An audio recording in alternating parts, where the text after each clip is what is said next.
and welcome to this week's edition of France in Focus. I'm Haxie Myers-Belkin. This year, the French port city of Le Havre is celebrating its 500th birthday. We've come along to discover a story of maritime history, destruction and art.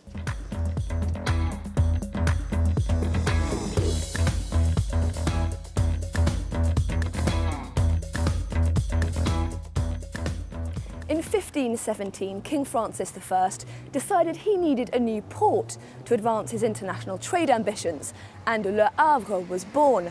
But virtually no buildings from that period exist, because the city was almost entirely razed to the ground by the Allied bombing of World War II. These days, architecture here is famously eclectic.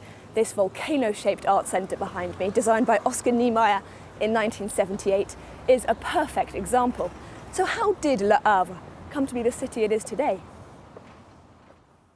The envoys of King Francis I headed to Normandy with one mission: finding the best site to build a brand new port. Already existing harbors were silting up, and the need for better trading conditions on the Seine was growing. On February 7, 1517, the king signed off on the construction of the port of Le Havre. In October, the construction of the city as a whole began. The king set two objectives: defending the bay of the River Seine against the English and developing Atlantic commerce. Le Havre's history took a sinister turn in the 18th century, when the city thrived off the slave trade. The city is often called the Port of Silence because this chapter of its history often remains unspoken. One of the few traces of slaving left is the House of Fouache, a ship owner who at one point owned 600 slaves in the colony of Saint-Domingue. Starting in 1716, people could start trading freely with the Caribbean, and the people of Le Havre heartily took advantage of this, and it has shaped the city's identity. An identity that was almost erased during the Second World War. When the Allied forces landed in Normandy to liberate France, they bombarded German positions, as well as the port and city center of Le Havre. 10,000 houses were destroyed, 2,000 people killed, and 80,000 were left without a roof over their heads.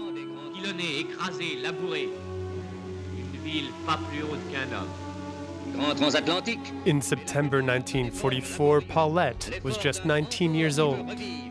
We were bombarded by the British, then by the Germans, and then again by the British. But the firebombs did the most damage. I heard the roar of the flames in the buildings, and that's something that I'll have stuck in my ears forever.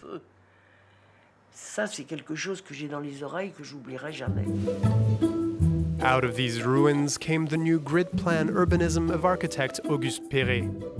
Concrete three-story buildings emerged, perfectly aligned with each other.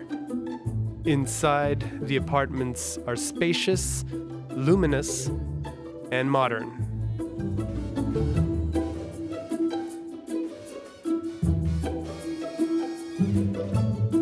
But the people of Le Havre weren't convinced. For a very long time, living in Le Havre was hard. You lived on a construction site, first on the rubble and then in the construction site. And that really left a mark on the population, who saw a city being built that wasn't the one they were hoping for. They struggled to get used to this new city that was being built. Le Havre's city center nonetheless became a UNESCO World Heritage Site in 2005. Long dependent on its port activity, Le Havre now wants to be a tourist destination. Every 2 years, the port city welcomes 400,000 sailing fans for the Jacques Vabre transatlantic yachting race.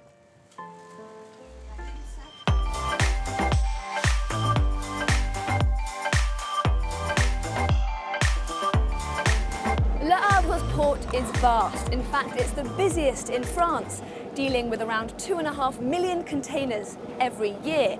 But increasingly, it's facing stiff competition from Antwerp. So what next for Le Havre's historic port?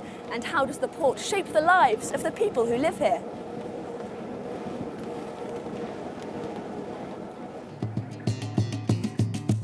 It's 1.5 times the size of Paris proper. The port at Le Havre is on the edge of modernity. Thanks to the Port 2000 initiative for container shipping, the biggest cargoes on the planet can dock here 24/7. That's 7,000 containers a day and 30,000 jobs. With these boats coming into Le Havre, there's business, there's work. The port alone brings in 3.4 billion euros a year, and it's the biggest economic player in the region.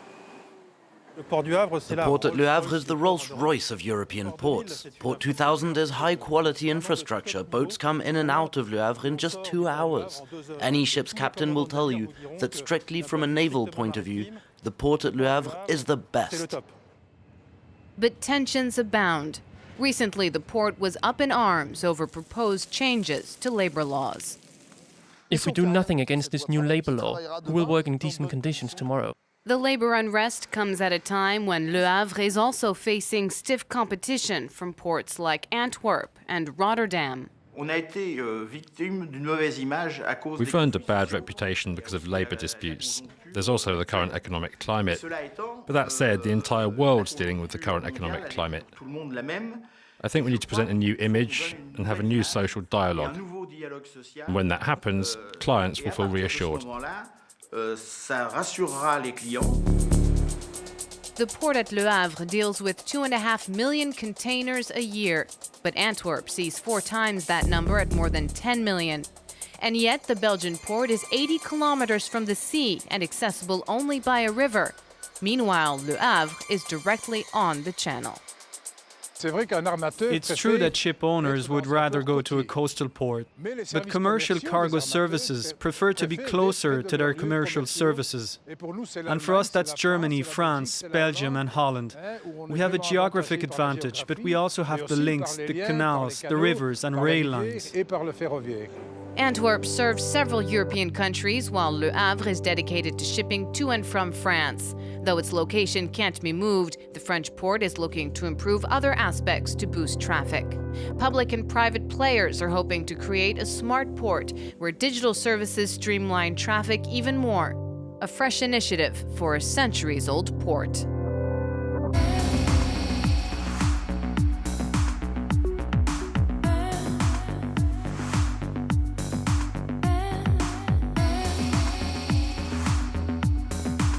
To celebrate 500 years since the founding of the port, the city's putting on a festival, un été au Havre, or a summer in Le Havre.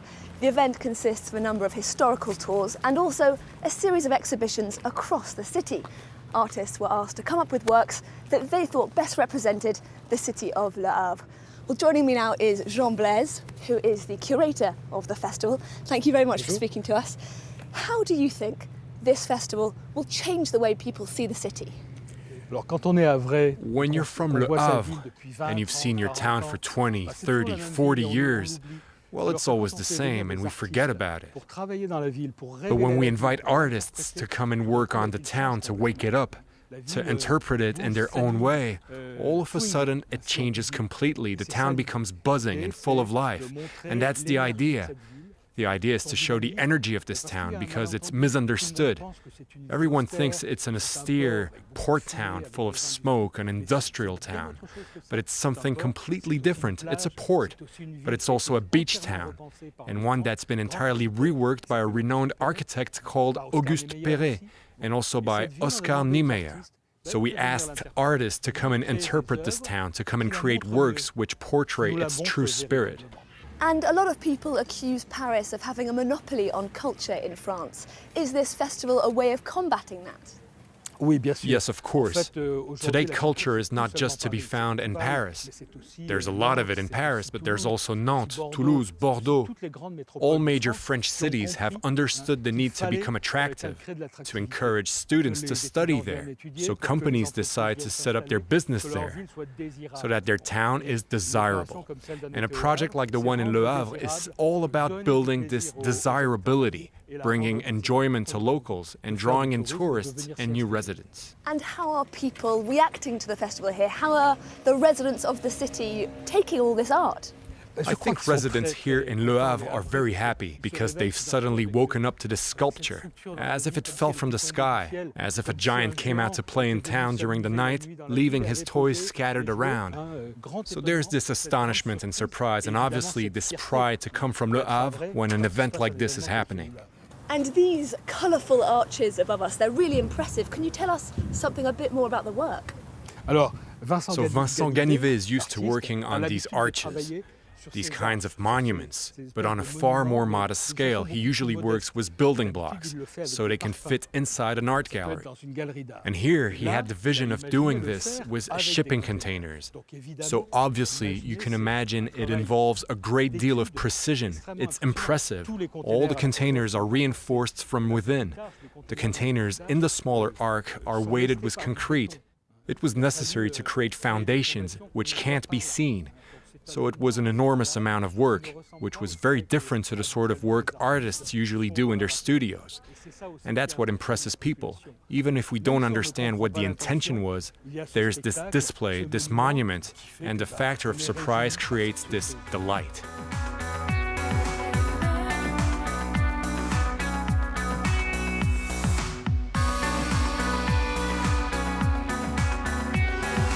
Summer in Le Havre actually has events on until early autumn.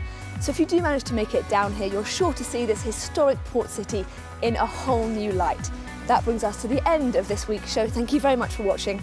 And you can, of course, catch this programme and many others on our site, france24.com. The Observer's Direct, presented by Derek Thompson.